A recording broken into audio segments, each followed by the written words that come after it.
Hello everybody, this is B. Harper from morehorror.com, and I would like to welcome you to the inaugural and experimental, for that matter, review of the Texas Chainsaw Massacre, directed by Tobe Hooper.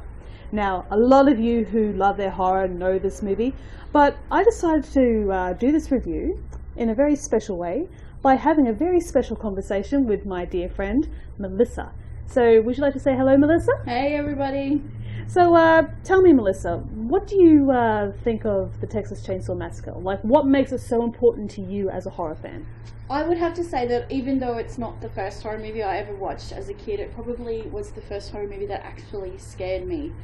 I couldn't even put my finger on why that was. Perhaps it was just because of how extreme it seemed to all of the other horrors that I had seen at the time, back way back in the 90s. But yeah, it is actually one of the first ones that actually scared me. So, you said that you couldn't quite put your finger about what it scared you, but in terms of what you saw in the movie and what you gathered from it, like, what makes it so special compared to all the other films that you've seen? Because you've seen quite a lot of them.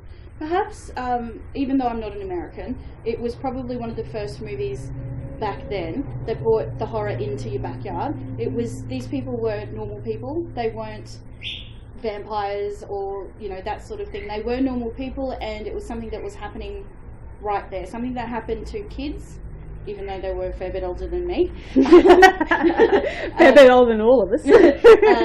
Yeah, so maybe that was why. Maybe it was because the big bad, the evil in this particular sense, were people. They even though they, obviously something's happened to make them a little bit more deranged than normal, they were just people. They weren't hunting because they had to. It was because they wanted to. So. Yeah, like I gathered from while I was watching the film and the stuff I've read about it, it was like a response to how society had become back in the day, because the way all films tend to be is that they tend to be a reflection of how society is, especially that particular part in time, because the Slaughterhouse family used to have an abattoir that they made a profit off, but when they were like taken out of business and out of commission, they had to do what they could to survive, and they gradually started to depend on cannibalism and that sort of thing, as you said, not because they had to, but because they wanted to, because it got to that point when it became acceptable for them to do it because they had no other option. Another thing is that it was taking place during the Vietnam War, around about that time, and people were very concerned about what was going on overseas.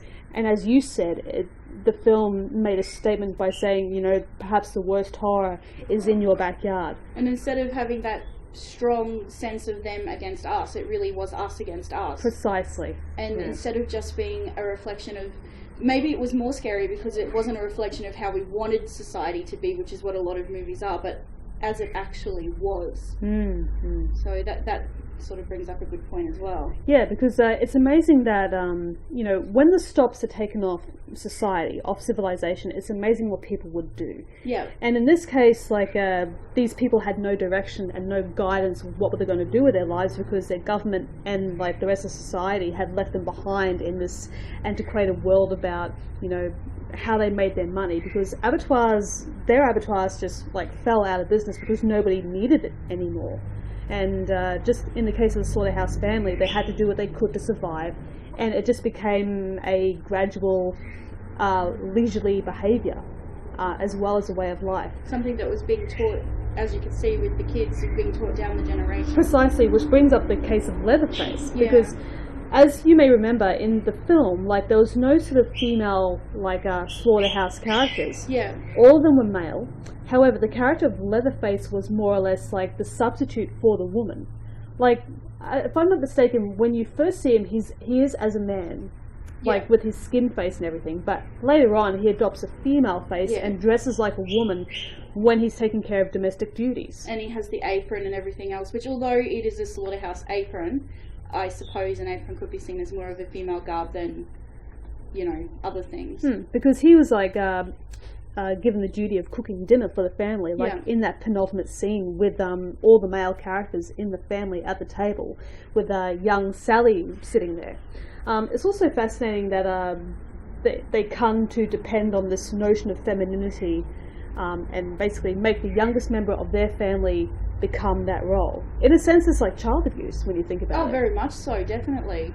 Because these days, when we think of child abuse, we think of, all the extremes and everything.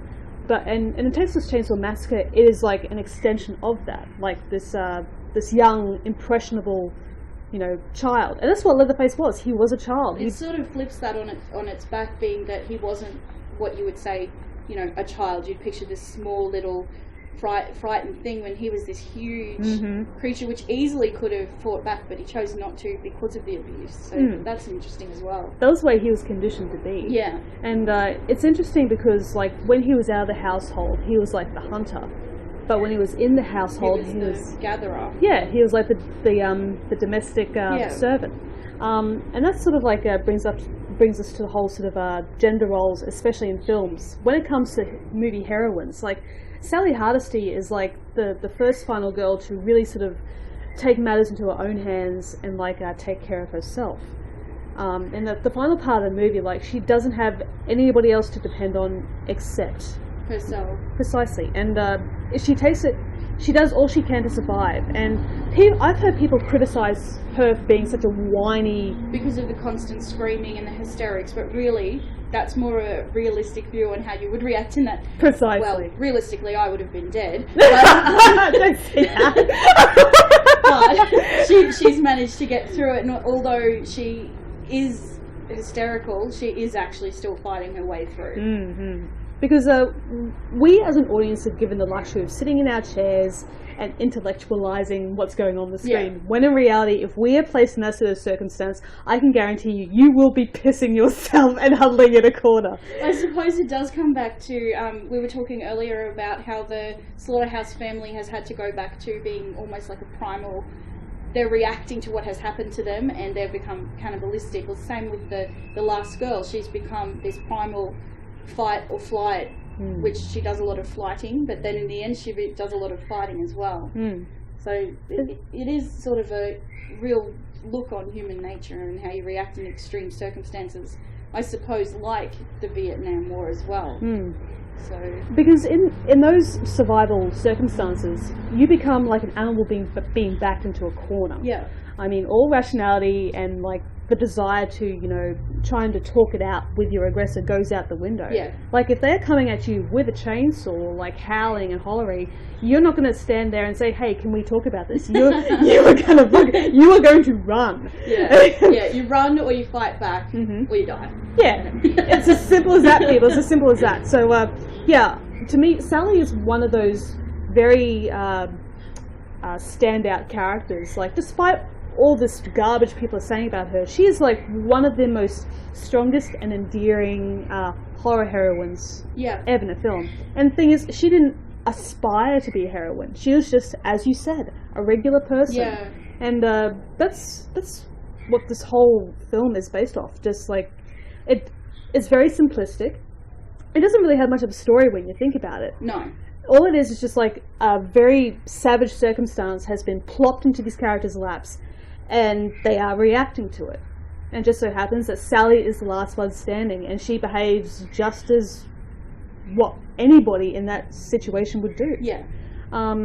So yeah, to me, the Texas Chainsaw Massacre is one of those films that cannot be critiqued against like a contemporary horror film. Definitely not.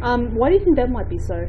Well, first of all, you've got to think about that they didn't have, if people start looking at things like special effects, well, they didn't have the special effects that we have now. And also back then, horrors were scary for the sake of being scary. They didn't need to have a scientific reason behind it. Even if there was some sort of political underlying story like we've been talking about, it wasn't overt.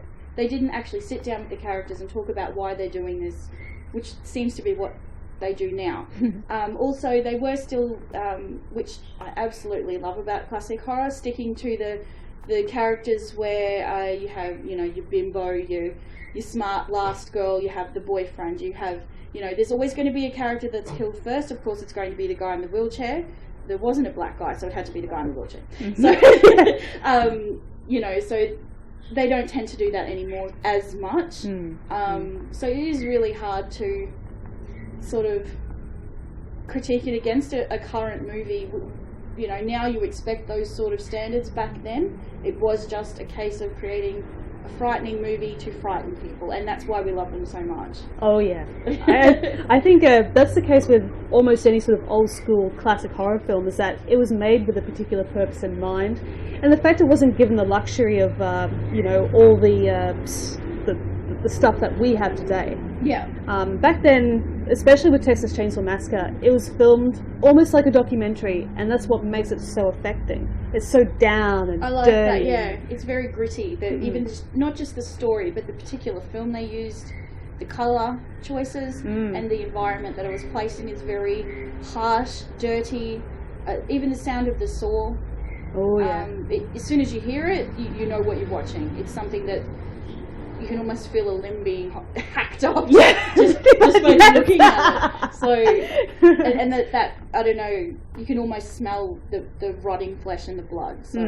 And that's contrary to a lot of people who claim to have seen this movie. That they say it's so gory and it's a splatterfest, but it's really not. There's a lot of the violence that is in the film is implied, and it's left up to your imagination. And that's what makes it all the more horrifying. Oh yeah. To me. Yeah. It's when you see an image, like, usually it sears itself into your brain, but then you have the uncertainty of what could have happened and how terrible it could have been. And that's when your mind just goes in all different directions. Perhaps that's one of the reasons it was so frightening to me as a child. I was left with the ability to go, well, what if Leatherface lives next door? Mm-hmm. And he very may well. Particularly in North Queensland. Yeah, that's Bogan territory, guys. Bogan face. Oh, God. So maybe that was why as well, because it wasn't finished. Even though we saw, obviously, Sally being, you know, which is all hysterical and laughing and, you know, taken away at the end, it still wasn't finished. Those people were still out there. Mm-hmm. And there was many movies after, could have been many stories to come. So, yeah. But all those other, like, sequels, I don't feel they truly live up to the original. Definitely not. You know, I did enjoy them. Some of them were absolutely ridiculous. Not naming names, of course. Naming names, but, you know, well, pretty much put the name horror on it, I'll enjoy it. So. And that's the sort of person Mel is, guys.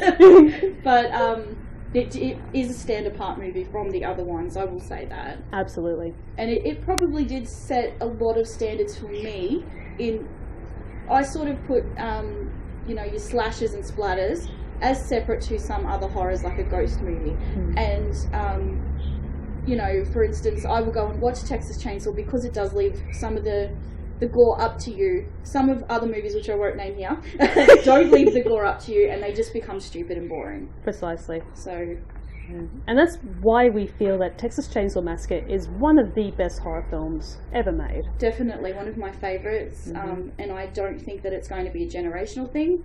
I wasn't even born when it was made, so I believe that hopefully my children will enjoy it as much as I do. Here's hoping. So, out of 5, what would you give Texas Chainsaw Massacre? Oh, let's go 5 out of 5. I would, yeah. That's a really safe bet. Yeah. Okay, well, this has been B. Harper and Mel. And thank you so much for listening to us. And don't forget to check us out at morehorror.com, and we shall see you on the other side of the hatchet.